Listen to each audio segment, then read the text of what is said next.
Tujuan dari analisis sumber daya alam dan fisik lingkungan ini untuk memberikan gambaran secara fisik pengembangan wilayah serta batasan-batasan dan potensi alam yang dimiliki oleh wilayah perencanaan dengan mengenali karakteristik sumber daya alam, menelaah kemampuan kesesuaian lahan agar pemanfaatan lahannya nanti di dalam pengembangan bisa dilakukan secara optimal dengan tetap memperhatikan keseimbangan ekosistem dan meminimalkan kerugian akibat bencana.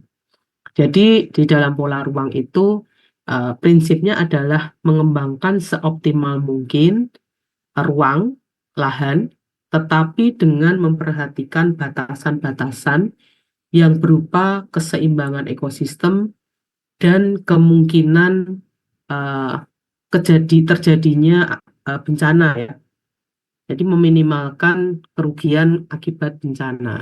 Prinsipnya di dalam pengembangan pola ruang adalah itu.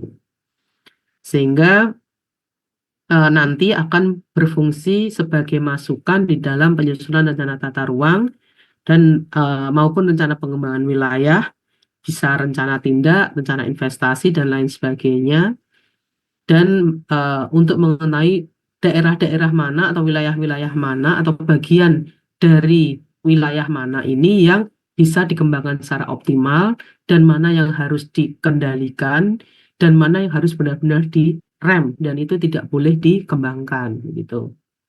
Nah, untuk bisa melakukan itu, data-data yang dibutuhkan paling tidak ada data klimatologi, topografi, geologi, hidrologi, eh, sumber daya mineral, kemudian data bencana alam, dan data penggunaan lahan. Paling tidak, Anda harus punya data-data tersebut. Gitu. Kemudian, analisis sumber daya alam dan fisik lingkungan ini meliputi ada analisis sumber daya alam, zona lindung, kemudian analisis geologi lingkungan, sumber daya alam dan fisik lainnya, yaitu zona budidaya, sumber daya tanah, sumber daya air, topografi, dan kelerengan, serta klimatologi, seperti yang sudah disebutkan data yang dibutuhkan tadi. Nah, ini adalah contoh gitu ya, contoh analisis sumber daya air. Karena air itu adalah sumber kehidupan, di mana kalau tidak ada air maka tidak mungkin ada sebuah kehidupan gitu ya. Maka ini perlu dianalisa. Untuk menganalisa ini maka Anda butuh informasi tentang eh, sumber-sumber air yang ada di wilayah perencanaan tersebut gitu. Misalnya masuk wilayah sungai mana atau dia cekungan air tanah misalnya. Atau dia mungkin memiliki sumber daya air yang lainnya, misalnya sumber-sumber air besar, misalnya begitu. Nah, kebetulan ini contohnya adalah Ambarawa, sehingga saya coba untuk mencari Ambarawa itu ada di wilayah sungai apa gitu.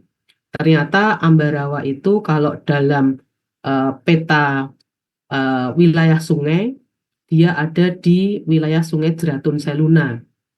Yang Jeratun Seluna itu meliputi ada kalau tidak salah 4 atau 5 kabupaten gitu. 5 kabupaten. Ada Kabupaten Semarang, kemudian Grobogan, eh, Demak, eh, kemudian Kota Semarang, terus satu lagi apa sampai Jepara ya, atau Pati gitu. Ya, intinya di Ambarawa ini masuk dalam wilayah Sungai Jeratun Seluna. Posisi Ambarawa ada di kotak warna hitam ini. Nah, kemudian saya coba cari juga eh, cekungan air tanah yang ada di Ambarawa atau Ambarawa itu masuk cekungan air tanah apa gitu. Ternyata Ambarawa ini masuk dalam cekungan air tanah Rawapening. Nah, jadi eh, jadi Rawapening ini juga masuk dalam wilayah WS atau wilayah sungai dari Jeratun Seluna. Kemudian saya coba melihat informasi ada keputusan Menteri PU nomor 1294 tahun 2002 itu tentang sumber daya pengelolaan sumber daya air atau ya di Rawapening atau Jatun Seluna begitu. Maka saya mendapatkan informasi bahwa di tahun 2025 sampai 2025 itu kebutuhan air masih tercukupi karena kebutuhan airnya itu masih di bawah dari ketersediaan air. Artinya ketersediaan airnya masih cukup besar. Nah, tapi semakin tahun ke depan ketersediaan airnya cenderung eh, relatif pertambahannya tidak banyak, tetapi kebutuhan airnya semakin tinggi. Sehingga di tahun 2040 maka sudah tidak ada selisih lagi, sudah pas antara kebutuhan dan ketersediaan. Maka ini perlu warning, perlu waspada, perlu khawatir gitu. Karena harus dicari cara-cara agar meningkatkan ketersediaan air gitu ya. Oleh karena itu eh, hal-hal yang bisa dilakukan begitu ya, hal-hal yang bisa dilakukan dari data perhitungan tersebut adalah eh, bisa dengan pembangunan embung atau pembangunan waduk, pembangunan lumbung air, mungkin menambah resapan-resapan air atau sumur resapan begitu ya, sumur resapan ditambahkan dan juga pembangunan jaringan-jaringan air baku. Itu yang perlu diupayakan. Jadi nanti Anda coba cari di wilayah perencanaan Anda itu masuk wilayah sungai apa begitu, sehingga Anda bisa mencari ini keputusan Menteri PU nomornya beda-beda, tahunnya mungkin juga beda-beda tentang pola pengelolaan sumber daya air. WS-nya macam-macam karena ada pemali juana. Kalau Pati kayaknya masuknya di pemali juana wilayah sungainya. Coba nanti dicari. Siapa tahu sudah ada informasi tentang ini, jadi Anda tinggal ngambil aja, nggak perlu hitung lagi gitu ya. Oke. Kemudian yang kedua, terkait analisis sumber daya tanah, maka Anda harus punya data informasi tentang jenis tanah yang ada di wilayah perencanaan. Nah, ketika Anda sudah tahu jenis tanahnya, maka Anda harus cari tahu sifat tanahnya itu apa, itu cocok untuk digunakan sebagai apa, gitu ya. Apakah cocok untuk pertambangan, cocok untuk pertanian, atau cocok untuk perkebunan, atau cocok untuk eh, bangunan misalnya dan yang lain-lain. Maka Anda harus cari informasi itu. Nah, ketika Anda sudah tahu kecocokan tanah itu sebagai apa, maka Anda bisa merekomendasikan ke depannya bahwa peruntukan zonanya ini apakah kebudidaya atau lindung. Nah, misalnya contohnya kalau di Ambarawa ini eh, salah dua tanahnya adalah aluvial dan latosol. Nah, yang paling banyak memang aluvial ya, karena dia berdekatan dengan rawa pening, pembentukan tanah baru gitu kan. Tanah ini eh, prosesnya tanah muda, jenis tanah muda terbentuk dari proses endapan pasir, lumpur, dan mirip dengan tanah liat. Ketika musim kemarau tiba, tanahnya cenderung mudah retak dan pecah, pori-porinya bertekstur liat misalnya, dan ini banyak ditemukan di persawahan, perkebunan. Kemudian ini cocoknya untuk bercocok tanam seperti sawah gitu ya, tegalan. Maka ini direkomendasikan untuk zona budidaya begitu. Masuk dengan sifatnya yang seperti saya jelaskan tadi, maka ini tidak peka terhadap erosi atau masuk kelas 1. Sehingga ini mendukung untuk zona budidaya. Begitu juga dengan latosol gitu ya. Latosol ini tanahnya cenderung tebal, bahkan mungkin sangat tebal. Warnanya merah, coklat, dan hingga kekuningan. Teksturnya juga mirip dengan aluvial tadi lihat begitu. Tapi ada struktur tanahnya itu gembur, unsur haranya sedang hingga tinggi. Eh, Semakin merah warnanya maka unsur hara terkandung semakin sedikit misalnya. Terus infiltrasi airnya agak cepat sampai dengan lambat, daya tanah air cukup dan tahan terhadap erosi tanah. Sehingga ini cocok untuk tanaman perkebunan. Dan ini bisa direkomendasikan untuk mendukung zona budidaya karena sifatnya agak peka ya, eh, agak peka terhadap erosi. Kalau aluvial tadi tidak peka, kalau latosol ini adalah agak peka, jadi masuk kelas 2 begitu. Nah, ini informasi ini harus Anda cari begitu. Bisa dari literatur, mungkin Anda sudah belajar geologi lingkungan, atau mungkin Anda cari literatur yang lain, boleh. Kalau saya mencari banyak literatur tentang jenis tanah dan sifat-sifatnya begitu. Karena itu sudah banyak diteliti. Kemudian yang ketiga, analisis kemampuan lahan. Nah, kalau analisis kemampuan lahan, Anda sudah belajar di studi 1 ya, mungkin. Atau mungkin di SIP ini, Sistem Informasi Perencanaan. Tentang bagaimana cara melakukan analisis kemampuan lahan dengan melakukan overlay eh, dari peta-peta tematik, dari peta klimatologi, peta topografi, geologi, eh, hidrologi, mineral dan bahan galian, bencana alam dan penggunaan lahan. Jadi nanti keluarnya ada 9 SKL begitu. Kemudian dari 9 SKL maka keluar analisa kemampuan lahan, masuk kemampuan lahan, eh, ada 5 kelas ya kalau nggak salah, dari sangat tinggi sampai sangat rendah misalnya. Dan ada skor-skor dan sebagainya begitu. Nah, kemudian dilanjutkan setelah analisis kemampuan lahan, maka eh, setelah ada analisis kemampuan lahan, maka diarahkan nanti outputnya apakah arahan rasio tutupan lahannya seperti apa, rasio ketinggian bangunannya berapa, arahan pemanfaatan air baku, perkiraan daya tampung lahan, dan persyaratan di dalam pembatasan pengembangan. Dari sini maka akan keluar arahan tata ruang pertanahan dengan melakukan evaluasi penggunaan lahan yang ada terhadap kesesuaian lahan.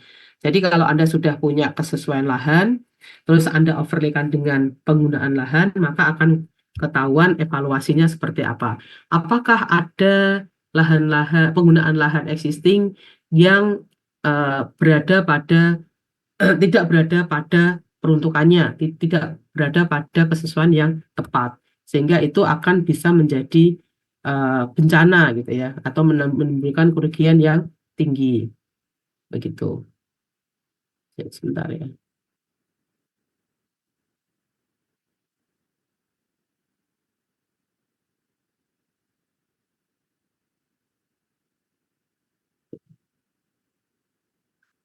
Kemudian nah, di analisis ketika sudah keluar analisis kesesuaian lahan, eh, keluar arahan arahan ini ya, arahan rasio tutupan lahan, ketinggian bangunan, pemanfaatan air baku ini, maka nanti Anda bisa mengetahui begitu ya, mengetahui eh, lahan untuk lahan yang bisa dikembangkan hanya eh, 10% atau 20% karena tadi ada batasan-batasan yang harus diperhatikan begitu. Nah, ini contohnya tadi terkait dengan kemampuan lahan ini ya. Di ada 5 kelas kemampuan lahan ya dengan nilai-nilainya begitu. Nanti Anda coba lihat Permen PU 20 2007 tentang pedoman teknis analisis aspek fisik dan lingkungan, ekonomi serta sosial budaya dalam penyusunan rencana tata ruang. Nah, maka ketika Anda nanti sudah mengetahui kelas-kelas ini, maka eh, kelas A sampai kelas E itu akan ada eh, luasannya berapa begitu. Nah, ini contohnya misalnya ya, setelah dilakukan analisis kemampuan lahan tadi, misalnya kelas A dengan kemampuan sangat rendah itu 4,87% atau luasnya 287 eh, 287 sekian hektar gitu. Kemudian kelas B kemampuan pengembangan rendah itu 1.500 sekian hektar. Kemudian kelas C, D, E begitu ya. Maka ketika Anda mau melakukan kemampuan lahan, eh, maka yang perlu Anda perhatikan adalah kemampuan pengembangan sedang, agak tinggi, dan sangat tinggi. Kenapa? Karena ini adalah pengembangan lahan-lahan yang bisa dikembangkan gitu. Kalau kemampuan pengembangan sangat rendah dan rendah sebaiknya tidak digunakan untuk kegiatan budidaya atau menampung kegiatan manusia begitu. Maka eh, yang saya garis merah ini, kotak merah inilah yang perlu Anda perhatikan di dalam penghitungan daya tampung dan daya dukungnya. Nah, dari analisis kemampuan lahan tadi, keluarlah ada 4 hal ini ya. Ada arahan tata ruang pertanian, rasio tutupan lahan, ketinggian bangunan, dan pemanfaatan lahan baku. Nah, yang nanti akan digunakan untuk menghitung daya tampung itu seberapa banyak lahan wilayah tersebut bisa menampung kegiatan manusia gitu. Maka yang kedua inilah nanti yang akan diperhatikan, yaitu arahan rasio tutupan lahan. Di arahan rasio tutupan lahan, yang kelas A, tadi ya, yang dari kemampuan lahan kelas A, itu bukan untuk bangunan atau non-bangunan. Ini maka diabaikan dalam menghitung eh, daya tampung. Yang digunakan adalah eh, kelas B, C, D, dan E. Yang kelas B itu maksimal yang bisa dikembangkan, yang bisa digunakan adalah 10%. Kelas C itu 20%, kelas D 30%, dan kelas E adalah 50%. Inilah yang bisa dilakukan. Nah, kemudian ini hasil analisis daya dukung dan daya tampung dengan menggunakan arahan rasio tutupan lahan begitu ya. Ada 2 cara sebetulnya di dalam menghitung daya tampung. Yang pertama tadi dengan menggunakan arahan rasio tutupan lahan. Yang kedua dengan pendekatan hunian. Coba kita lakukan yang eh, pendekatan arahan rasio tutupan lahan ya. Di mana eh, rumusnya adalah 50% kali N% dikalikan luas lahan dibagi 100 dikalikan 5 jiwa gitu. Ini rumus sesuai dengan modul penyusunan RDTR. N%-nya itu tadi yang kelas tadi. Yang ini kelas A, kelas B, C, D, E itu N% gitu. Jadi daya tampungnya kalau kelas B dengan N-nya 10%, tadi ini kan pakainya meter persegi ya. Jadi tadi kan hektar, konversi dulu ke meter persegi. Tadi kan yang luasannya rasio tutupan lahan B 10% itu 1.500 sekian hektar. Maka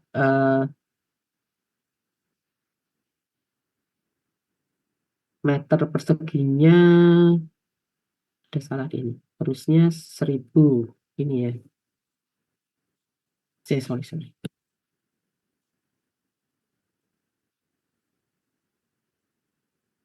Hektar ke meter persegi itu 10.000 kalau nggak salah. Jadi 1.525,96 kali 10.000. Itu ya.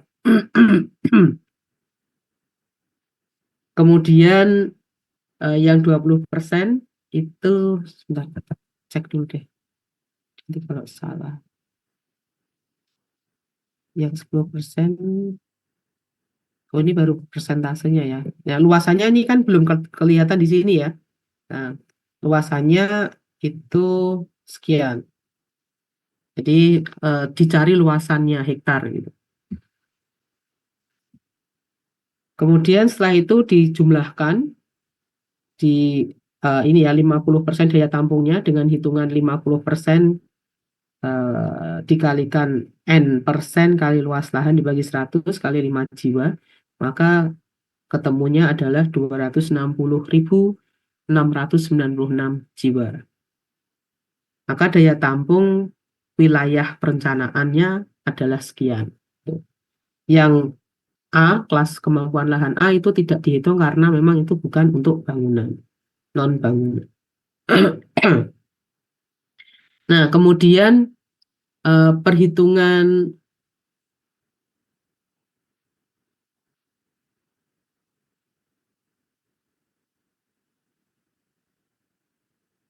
perhitungan berdasarkan pendekatan hunian itu bisa didekati dengan dua cara, yaitu dengan memasukkan sawah itu bukan LP2B, artinya sawah dianggap bisa digunakan untuk kegiatan budidaya eh, manusia begitu, untuk pengembangan kota. Sedangkan yang kedua adalah melakukan eh, pendekatan lahan sawah itu dianggap sebagai LP2B, artinya lahan LP2B dikeluarkan dari perhitungan begitu. Nah, jadi eh, jika luas lahan yang bisa dimanfaatkan adalah sekian begitu, maka itu dijadikan meter persegi dulu. Kemudian asumsinya bahwa eh, 50% itu yang bisa digunakan untuk permukiman. Sehingga 50% eh, dari 38.000, mungkin 50% dari total, itulah yang nanti digunakan untuk permukiman. Sehingga eh, dengan rasio hunian berimbang, 1:2:3, maka untuk rumah mewah itu 400 meter persegi perhitungannya, maka ditemukan dari total yang bisa dikembangkan adalah 3.100 sekian meter persegi. Kemudian yang rumah menengah itu dengan luasan 200 meter persegi, ketemu sekian. Kemudian rumah sederhana dengan luasan 100 meter persegi adalah sekian. Sehingga total jumlah rumah eh, total jumlah rumahnya berapa, kemudian dikalikan dengan asumsi bahwa satu rumah adalah 4 jiwa, sehingga totalnya adalah 541.650 jiwa gitu. Kemudian ketika sama dengan perhitungan ini, cuman yang ini dianggap lahan sawah itu LP2B, sehingga jumlah lahan yang bisa dimanfaatkan lebih sedikit daripada yang tabel tengah ini gitu. Oke, ini 19 ya, bukan 9 tapi ini 19. Oke, jadi ini kemudian sama dengan caranya itu, sehingga daya tampungnya eh, lebih sedikit daripada ketika sawah dimasukkan sebagai lahan untuk pengembangan.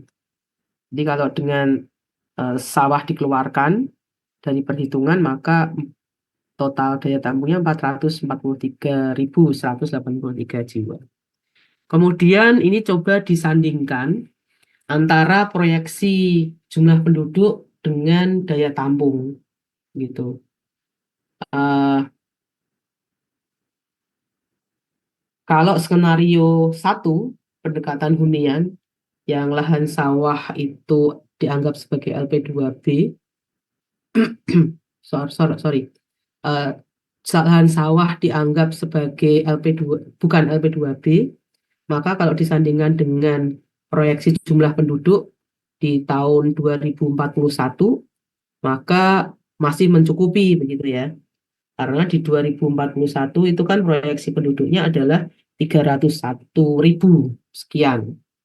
Begitu juga dengan skenario yang kedua dengan pendekatan hunian dengan 443.000 itu masih mencukupi gitu ya untuk proyeksi, karena proyeksinya 301, daya tampungnya 400.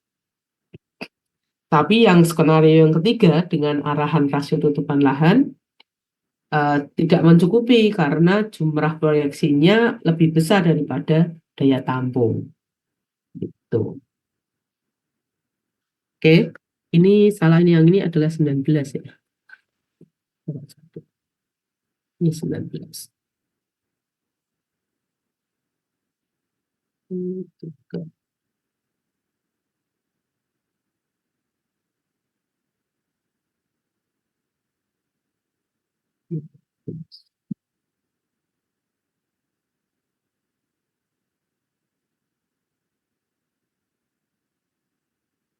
Sampai di sini ada yang mau ditanyakan sebelum lanjut?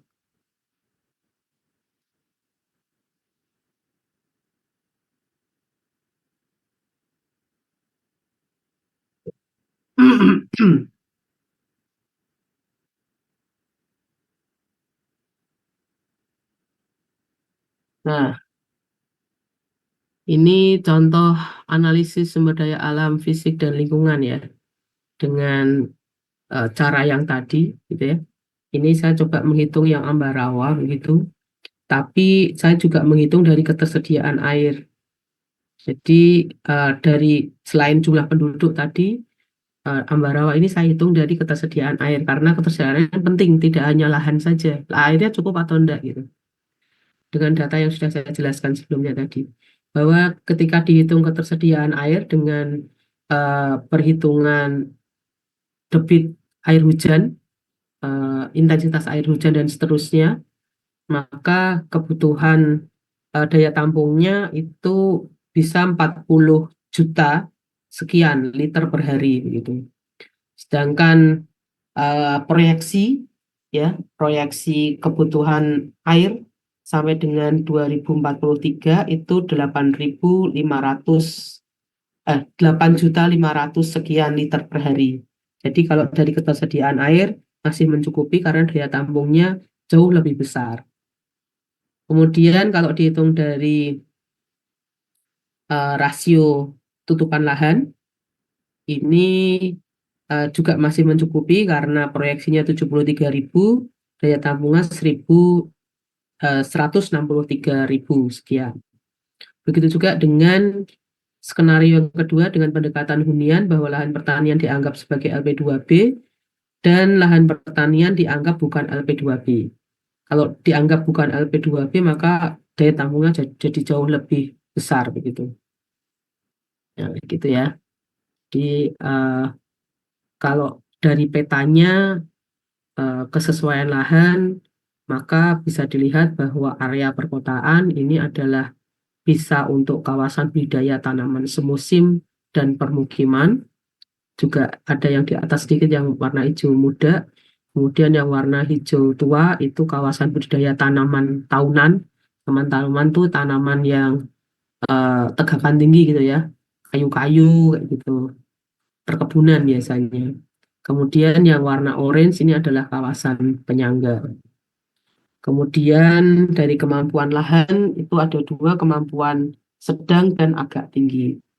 Jadi tidak ada kemampuan rendah ya, tidak ada kemampuan rendah dan sangat rendah, sehingga semuanya memungkinkan untuk dikembangkan untuk kegiatan manusia. Cuman tadi uh, ada wilayah sebelah kiri yang warna orange, peta yang sebelah kiri inilah yang kawasan penyangga yang perlu dibatasi pengembangannya karena ada hal-hal uh, uh, penting, terutama kaitannya dengan kelerengan. Jadi sebelah kiri yang warna orange ini kelerengannya cukup terjal begitu ya, cukup terjal. Juga jenis tanah. Baik, dari situ ada yang mau ditanyakan, Mas Mbak, terkait dengan analisis sumber daya alam dan fisik lingkungan.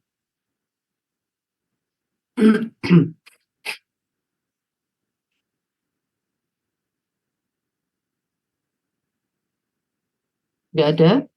Oke, kalau tidak ada, ini tambahan aja sebenarnya sifatnya ya. Kalau persyaratan dan pembatasan pengembangan, jadi ini terkait dengan hal-hal yang perlu diperhatikan di dalam pengembangan lahan begitu.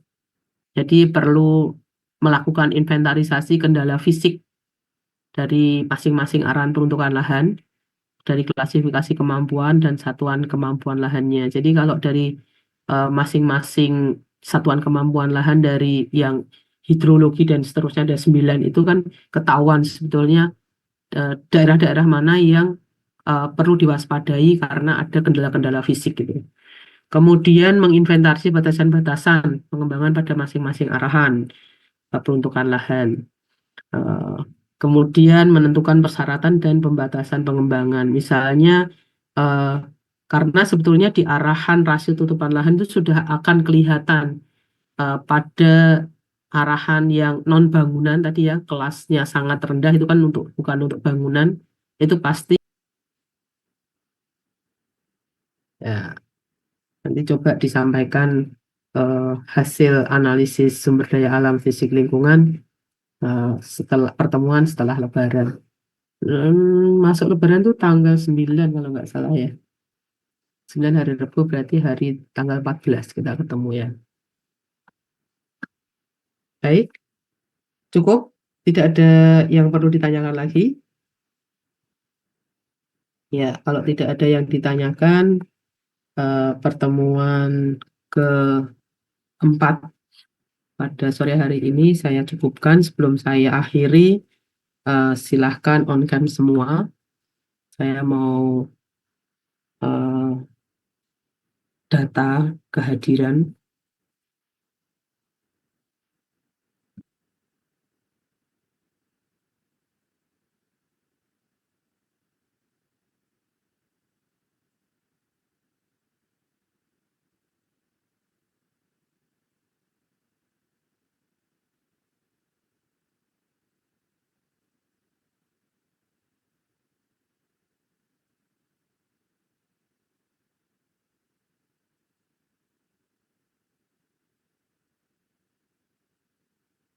Pak Irunisa, ada?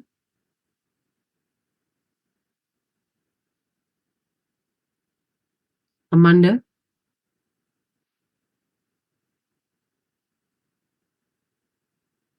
Amanda ada? Nggak ada ya? Baik, tunggu sebentar.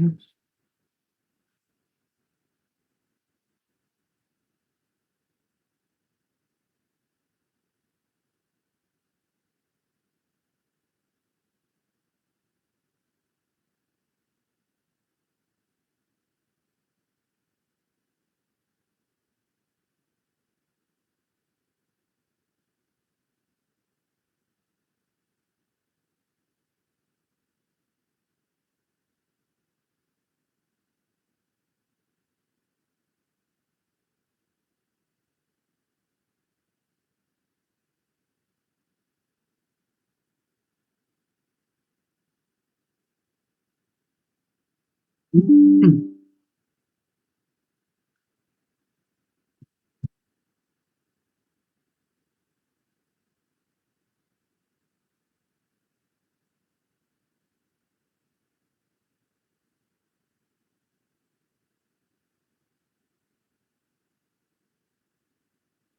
Ini dari 22 peserta, Amanda yang nggak kelihatan ya, yang nggak aktif.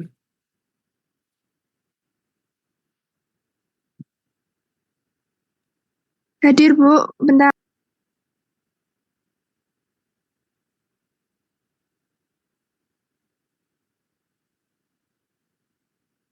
Baik, saya kira cukup ya, teman-teman semuanya. Selamat berbuka puasa. Sampai ketemu lagi setelah Lebaran. Assalamualaikum warahmatullahi wabarakatuh. Waalaikumsalam. Waalaikumsalam warahmatullahi wabarakatuh.